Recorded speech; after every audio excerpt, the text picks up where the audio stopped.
તો ત્રણ રાજ્યોમાં ભાજપનો જલવો જોવા મળ્યો। પશ્ચિમ બંગાળ, આસામ અને પુડુચેરીમાં ભાજપનો જલવો જોવા મળ્યો। પશ્ચિમ બંગાળમાં ભાજપ પ્રચંડ જીત તરફ આગળ છે, તો 15 વર્ષ બાદ બંગાળમાં મમતાનો કિલ્લો ધ્વસ્ત થયો છે। 194 બેઠક પર ભાજપ, જ્યારે 94 બેઠક પર ટીએમસી આગળ છે।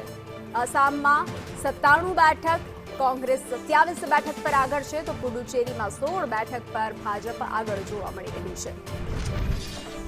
तो વધુ વિગતો સાથે संवाददाता अजय यादव जोड़ाई चुक्या छे।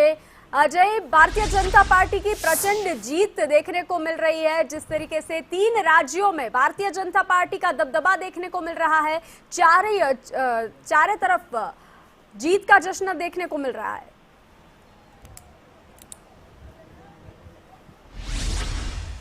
देखिए, निश्चित तौर पे भारतीय जनता पार्टी ने इस 5 राज्यों के विधानसभा चुनाव में जिस तरह की परफॉर्मेंस की है, उसके परफॉर्मेंस को लेकर के तमाम तरीके से आकलन किया जा रहा है। सबसे पहला आकलन तो यही है कि अमूमन दूसरी जो पार्टियां हैं, अगर उनकी कहीं पे सरकार है तो उस सरकार को वो गवा चुकी हैं या तो सस्टेन नहीं कर पा रही है। लेकिन वहीं पर अगर भारतीय जनता पार्टी की बात करें तो जैसे पुडुचेरी में है या असम में, वहां पर भारतीय जनता पार्टी की सरकार फिर से बन रही है। असम में तीसरी बार बन रही है और पुडुचेरी में भी अकेले दम पे भारतीय जनता पार्टी सरकार बनाती हुई दिख रही है। जबकि पश्चिम बंगाल में भारतीय जनता पार्टी पहली बार सरकार बनाने जा रही है। भारतीय जनता पार्टी का सपना भी था कि श्यामा प्रसाद मुखर्जी, यानी जहां जन्म लिए श्यामा प्रसाद मुखर्जी, वहां पे सरकार नहीं थी और बहुत लंबे समय से, जब से भारतीय जनसंघ की स्थापना हुई है, तब से भारतीय जनता पार्टी की कोशिश थी कि वहां पे सरकार बने। लगातार प्रयास किए जा रहे थे और इस बार उसको सफलता मिली है। न सिर्फ सफलता मिली है बल्कि लैंडस्लाइड विक्ट्री की तरफ बढ़ती हुई दिखाई दे रही है। लेकिन इन सभी राज्यों में अगर बात करें तो अमूमन 4 राज्यों में जो सरकारें हैं वो क्लियर तौर पे दिखाई दे रही हैं। एक तमिलनाडु ऐसा राज्य है जहां पर डीएमके की सरकार चल रही थी, डीएमके का किला ढह चुका है और डीएमके के खिलाफ सभी लोगों को एक तरह से कह सकते हैं कि वोट पड़ा है।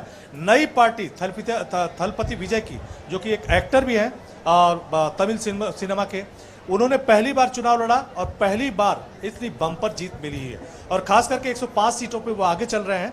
उनको किसी तरह के सहयोग की जरूरत है और कांग्रेस पार्टी की तरफ से स्टेटमेंट आया है कि हम देखेंगे, क्योंकि कांग्रेस पार्टी का कहीं न कहीं थलपति विजय को लेकर के एक सॉफ्ट कॉर्नर है।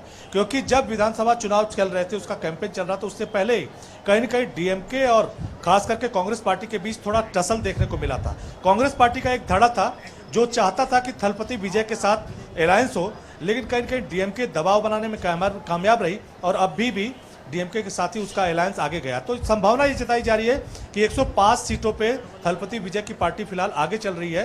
10 सीटों की कम से कम उनको सरकार बनाने के लिए जरूरत पड़ेगी। अगर जरूरत पड़ेगी तो हो सकता है कि कांग्रेस पार्टी उसके समर्थन में आए, कुछ इंडिविजुअल के साथ वहां पे सरकार बनाने में कामयाब हो। लेकिन आज का जो मुख्य आकर्षण है वो पश्चिम बंगाल है। 5 राज्यों में जब विधानसभा चुनाव चल रहे थे तब भी आकर्षण पश्चिम बंगाल था। यहाँ तक कि भारतीय जनता पार्टी के नेताओं के बारे में कहा जा रहा है करीब 1 लाख से ज्यादा अलग अलग कार्यक्रम पूरे पश्चिम बंगाल में भारतीय जनता पार्टी की तरफ से किए गए। यहाँ तक कि फुटबॉल मैच खेल करके आम जो बंगाली है उसका दिल जीतने की कोशिश की गई। प्रधानमंत्री नरेंद्र मोदी जगह जगह घूम करके, यहाँ तक कि कुछ जगहों पे जाकर के उन्होंने जो झाल बुड़ी है, एक दुकान पे जाकर के 10 रुपए की झाल बुड़ी खाया था और कहीं न कहीं उसको कैंपेन का हिस्सा बनाया था, बंगाली समाज से जुड़ने की कोशिश की थी। लेकिन आज निश्चित तौर पे इसका क्रेडिट प्रधानमंत्री नरेंद्र मोदी को दिया जा रहा है।